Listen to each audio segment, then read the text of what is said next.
we shall not disclose our strategy in public. What we are going to do, we shall meet this structure and instruct them on what to do. On regard to the comment of the CDF, I think he's still growing. He doesn't understand how how a nation should be led and governed. He has to go back to the basic. Leadership is about essence. It's not about authority. It's about influence. So he has to go back to the basic and understand exactly what he should be doing and what are his full roles and responsibility in UPDF. He should learn from the regime of Gaddafi. He should learn from other regimes that were like theirs. Saddam Hussein. So it is from this point that I would humbly advise the CDF. I know we are age-mate, but God forbid, some of us we have been disadvantaged by the insurgency caused by his father and the henchmen. I would advise him humbly to take a breath and be watchful. Leave what you cannot do with others who can do it.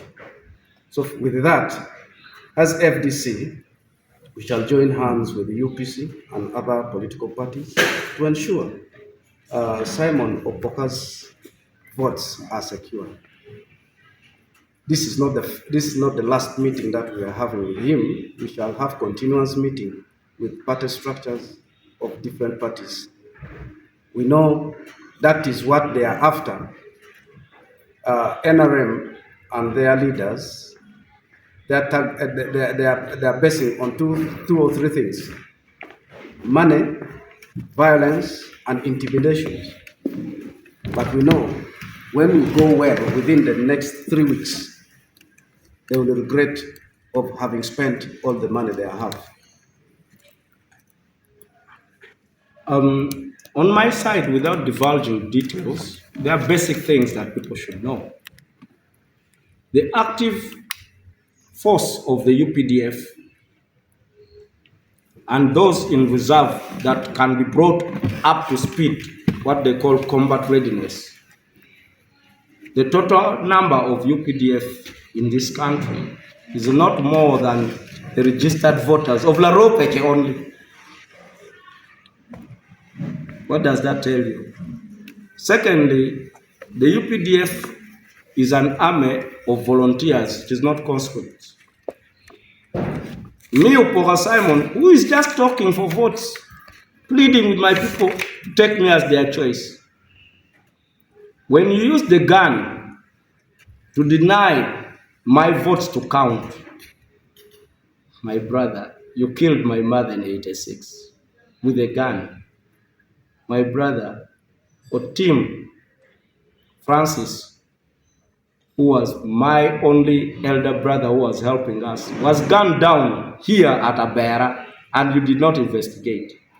My follower called Innocent Achola, using some man called Kagame, you strangled her in Chisasi in 2010, and you didn't even open a case. Please, you're joking with the wrong character. You're pulling out a stupid card. You try. But I have to remind you, in '96, after the abduction of the students of Sir Samuel Baker, we fought here with Major Sina. I'm told he died a Kano. We fought here with Joseph, whom you call Shaban Bantariza, and Kazini. And I was able to deploy soldiers at Sir Samuel Baker, and I was their platoon commander as a student leader. Sometimes we should thank God that we are civil and we have political parties to negotiate our differences. The CDF is misguided or is excited to have too much powers. Vote and go home is an insult to citizens. But if we are your children, it is a very good advice. You can tell your children, vote and go home, but you don't tell citizens. Article 46 of the Constitution on Bill of Rights. It is the work of every Ugandan, through all means, particularly political, to influence the policies of government. So by voting and securing to make sure that your votes count, you are doing a constitutional job. Article 3, we are not the defense of the Constitution of Uganda. We are not in anarchy. The constitutional order of Uganda still stands. The UPDF have no business addressing the political matters of Uganda. Unless you're telling me your father, President Yoweri Museveni, has failed to govern Uganda, so you soldiers have had a smart coup and you've taken over. You know, such simple statements can follow you to the ICC. When finally, like many careless talkers in '94 said what they said in Rwanda and there was genocide.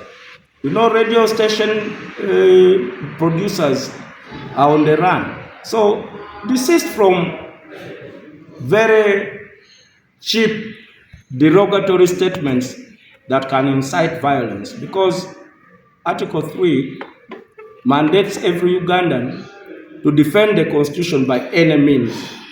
And it goes ahead that any crime committed in the defense of Uganda shall be a nullity. And when governments change, all those who would be sentenced for such crimes for defending the Constitution will be forgiven. So Ugandans would rather die defending the Constitution than to be a slave of a family rule. Does he want us to get that deep?